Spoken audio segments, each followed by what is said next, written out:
Algeria celebrated its National Day of Memory in May for the first time in 76 years.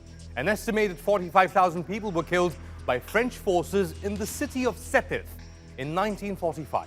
This wasn't the beginning of the French atrocities in occupied Algeria, which did not end till hard-fought independence in 1962.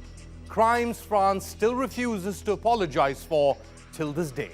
This is France and Algeria, Decoded.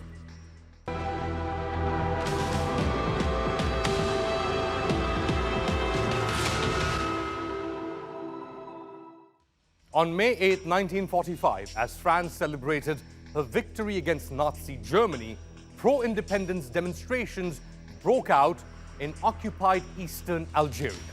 The towns of Sétif, Guelma, and Kherata were taken over by Algerian nationalists, calling for independence from 132 years of brutal French rule.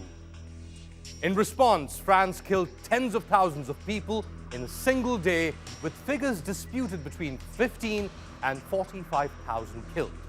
The massacre of Algerians would trigger a movement for independence from French rule in 1954, which would see the creation of an independent Algeria 8 years later. France admitted responsibility for the 1945 massacre in 2005, but it hasn't apologized fully for what it did in Algeria. Let me refresh your memory.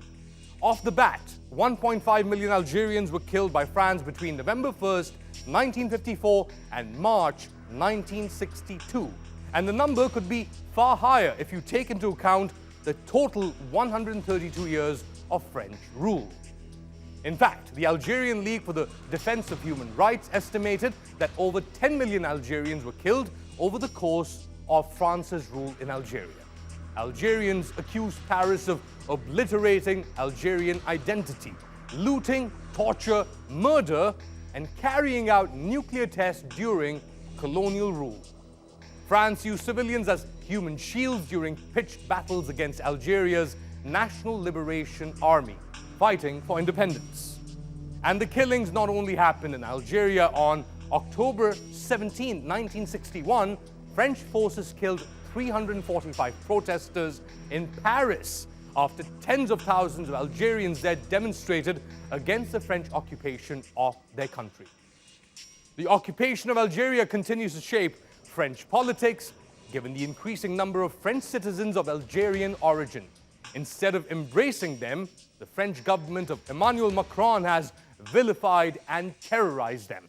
And it continues to do so by refusing to acknowledge and come to terms with crimes of France's past. Let us know what you think on our YouTube page. I'm on Twitter @Ali_Mustafa.